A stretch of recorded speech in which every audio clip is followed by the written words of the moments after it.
Morning students, आप पढ़ रहे हैं सामाजिक विज्ञान विषय क्लास 10 अध्याय 4 विश्व का इतिहास।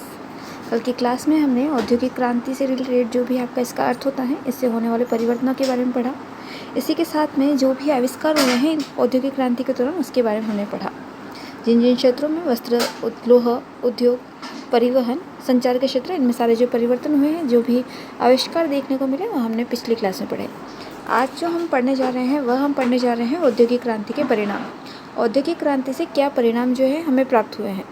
तो औद्योगिक क्रांति के परिणामों को यहाँ पर 4 मुख्य भाग में यहाँ पर डिवाइड कर दिया है। क्या है ये 4 पार्ट्स, क्या क्या है? पहला है आपका आर्थिक, राजनीतिक, सामाजिक और वैचारिक। ठीक है, इस प्रकार से जो है परिणाम हमें औद्योगिक क्रांति के परिणाम स्वरूप हमें देखने को मिलते हैं। आर्थिक परिणाम क्या मिले देखने को हमें? तो आर्थिक परिणाम के अंतर्गत यह आता है औद्योगिक क्रांति के दौरान कि उत्पादन एवं वाणिज्य में असंतुलित वृद्धि हुई तथा आर्थिक संतुलन बिगड़ा।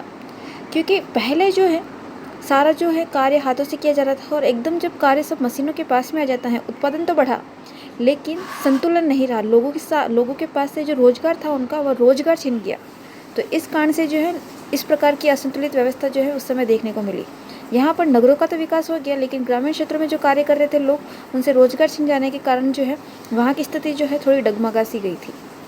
तो कुटीर उद्योग का विनाश हुआ, जाहिर सी बात है, क्योंकि पहले कुटीर उद्योग था, हाथों से कार्य किया जाता था, गाँवों में कार्य किया जाता था, उनका विनाश हो गया। और राष्ट्रीय बाजारों को राज्य द्वारा संरक्षण मिला तथा औद्योगिक पूंजीवाद का भी क्या हुआ है, यहाँ पर विकास देखने को मिला है हमें। ठीक है, नेक्स्ट रहता है आपका राजनीतिक परिणाम। राजनीतिक परिणाम को देखते हैं। राजनीतिक परिणाम के अंतर्गत राजनीति में लोकतंत्र की मांग बढ़ी, मध्यम वर्ग की राजनीतिक महत्वाकांक्षा का उदय हुआ, औद्योगिक क्रांति से औपनिवेशिक स्पर्धा की शुरुआत हुई।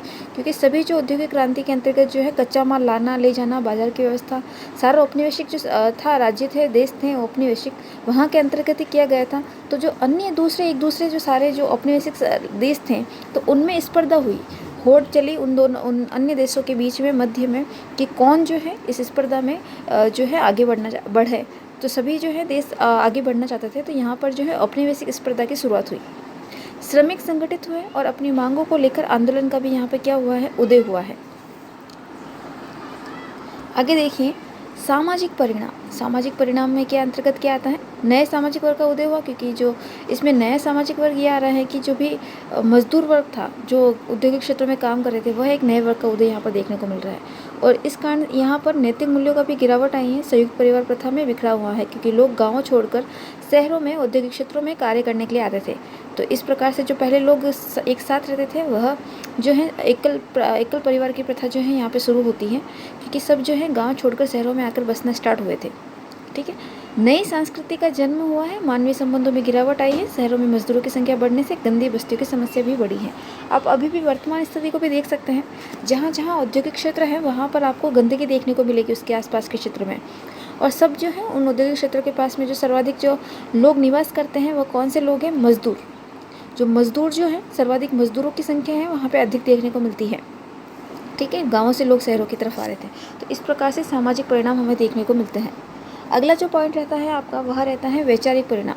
वैचारिक परिणाम किस प्रकार से हैं? आर्थिक उदारवाद का स्वागत किया गया और समाजवाद का यहाँ पर उदय हुआ है।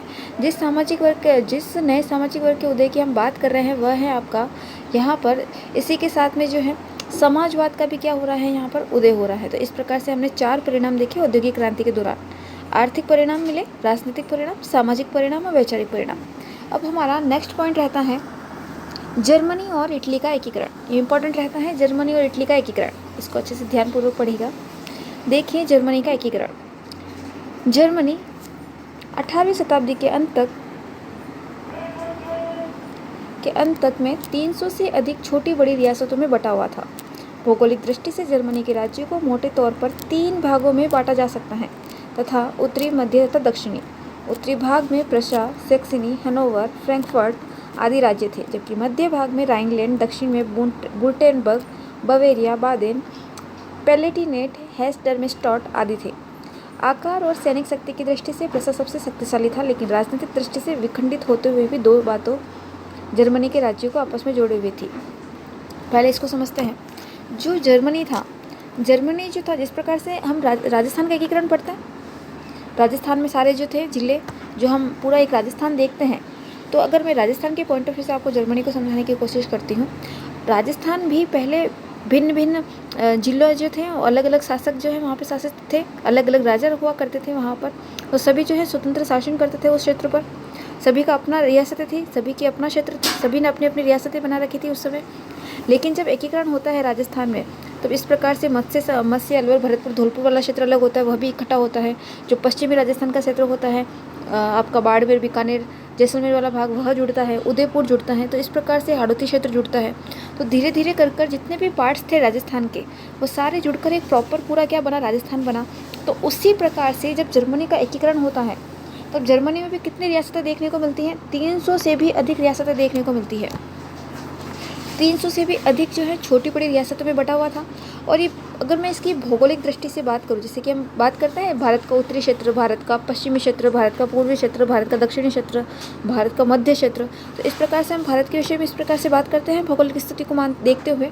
तो उसी प्रकार से जब मैं जर्मनी की बात करती हूँ, तो जर्मनी में भी ये 3 भागों में बटा हुआ था, उत्तरी, मध्य और दक्षिणी।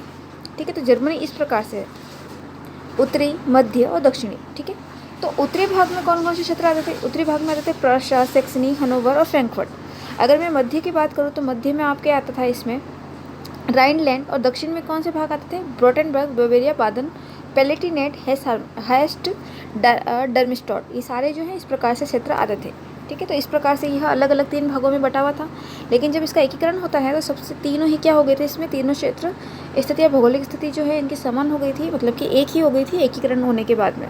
ठीक है, और इसमें अगर मैं सबसे शक्तिशाली क्षेत्र की बात करती हूँ, आकार के क्षेत्र से या सैनिक दृष्टि से, क्षेत्र शक्ति की दृष्टि से, तो सबसे शक्तिशाली जो था वह कौन सा था? प्रशा था। ठीक है, तो इस प्रकार से जो है हमने जर्मनी के विभिन्न भाग को देखा है कि किस प्रकार से बटे हुए थे और किस प्रकार के एकीकरण की स्थिति इनमें बताई गई है। आगे देखिए, पहले राज्यों में रोमन सम्राट के प्रति सैद्धांतिक रूप से आदर की भावना रखना तथा दूसरी डाइट का अस्तित्व, जहां राज्यों के प्रतिनिधि एक मंच पर उपस्थित होते थे। जर्मनी में राष्ट्रीयता के निर्माण का कारण 19वीं शताब्दी में हुई। फ्रांसीसी लिपोन के अनुसार यह इतिहास के मजाकों में से एक है। आधुनिक जर्मनी का जन्मदाता नेपोलियन था। इसमें आपका इम्पोर्टेंट एक ही है जर्मनी के विषय में कि आधुनिक जर्मनी का जन्मदाता कौन था? नेपोलियन। नेपोलियन जर्मनी में सबसे इम्पोर्टेंट नाम रहता है, इसको नाम को आपको याद रखना है, नेपोलियन के नाम को। अब जब जर्मनी का एकीकरण हो रहा था, तो जाहिर सी बात है कोई भी चीज़ आसानी से मिलती नहीं है हमें। जब हमारे राजस्थान का एकीकरण हो रहा था, तब उस समय के दौरान भी जो है राजस्थान के भिन्न भिन्न शासक जो है स्वतंत्र रहना चाहते थे, वह सम्मिलित नहीं होना चाहते थे। वह नहीं चाहते थे कि हमारा जो है हम पर सरकार का उत्तरदायित्व रहे या सरकार हमारे पे शासन करे। ठीक है, तो उन ये नहीं चाहते थे। तो इस प्रकार से जो है कुछ क्षेत्रों ने तो हस्ताक्षर करने से, एकीकरण के हस्ताक्षर करने से मना भी कर दिया था। तो इस प्रकार की जो है स्थितियाँ देखने को मिली थी हमें। तो यहाँ पर जर्मनी में भी एकीकरण के रिलेटेड कोई बाधा आ रही है, और वो कौन कौन सी बाधाएं हैं उसको हम देखते हैं और पढ़ना स्टार्ट करते हैं। देखिए, पहला पॉइंट रहता है जर्मनी की समस्याओं में ऑस्ट्रेलिया का हस्तक्षेप। यहाँ पर जो ऑस्ट्रिया है, देखो एक है ऑस्ट्रेलिया और एक है ऑस्ट्रिया। ऑस्ट्रिया जो है आपका यूरोपियन क्षेत्र है, जबकि ऑस्ट्रेलिया एक अलग जो है महाद्वीप है। ठीक है, तो ऑस्ट्रिया जो है हस्तक्षेप कर रहा था जर्मनी के अंतर्गत। अगला पॉइंट रहता है जर्मन राज्यों में आर्थिक, पंथिक, सामाजिक तथा राजनीतिक असमानताएं थी। जर्मनी के जो अलग अलग जर्मनी के जो राज्य थे, उनमें इन तीनों क्षेत्रों में, आर्थिक क्षेत्र देखो, पंथिक क्षेत्र देखो, सामाजिक या राजनीतिक, इनमें तीनों में क्या थी? असमानताएं देखने को मिलती हैं। तीसरा पॉइंट देखिए, इंग्लैंड भी फ्रांस की भांति जर्मन राज्यों में रुचि बनाए हुए था। उसने हनोवर प्रांत के बहाने उत्तर राज्यों में हस्तक्षेप कर रखा था। तो यहाँ पर हस्तक्षेप जो है अन्य देशों के द्वारा किए जा रहे हैं। नेक्स्ट पॉइंट देखिए, अधिकांश राज्यों की शिथिल सैनिक शक्ति। जो अधिकांश जो राज्य थे उनकी सैनिक शक्ति कैसी थी? शिथिल थी, यानी कि स्थिर, इतनी मतलब कि एक्टिव नहीं थी। यहाँ की जो सैनिक शक्ति जो हम देखते हैं वह क्या नहीं थी? एक्टिव नहीं थी। आगे देखिए, पांचवा पॉइंट रहता है आपका जन सामान्य में जागृति का अभाव। जो यहाँ की जनता थी उनमें जागृति नहीं थी कि हम भी हमारे देश के विषय में सोचें, हमारे यहाँ पर भी लोकतंत्र हो, हमारे यहाँ पर भी सरकार बने। इस प्रकार की सामान्य जागृति का जो है यहाँ पर लोगों में अभाव देखने को मिलता है। अगला पॉइंट देखिए, जर्मनी में दक्षिणी राज्यों में पोप का प्रभाव जो जर्मन एकीकरण में बाधक था। पोप जैसे कि ये धर्म रक्षक होते हैं, जैसे कि हमारे यहाँ पर पंडित होते हैं, तो यहाँ पर क्या होते हैं? पोप। ठीक है, तो दक्षिणी राज्यों में पोप का प्रभाव यानी धर्म का ज़्यादा प्रभाव था, वो भी क्या था? एकीकरण में बाधक था। तो जाहिर सी बात है, कोई भी अच्छा काम करने के लिए जाते हैं तो बाधाएं तो आती ही हैं। तो यहाँ पर एकीकरण जब हो रहा था तो बहुत सी बाधाएं जो हैं हमको देखने को मिली थी। ठीक है, तो इस प्रकार से जो है जर्मनी में बाधाएं थी। आज के लिए हम इतना ही पढ़ेंगे। कल की क्लास में जो है जर्मनी के एकीकरण में कुछ कौन कौन से सहायक तत्व होते हैं, तो उसको जो है हम कल की क्लास में कंप्लीट करेंगे। आज के लिए इतना ही। Thank you.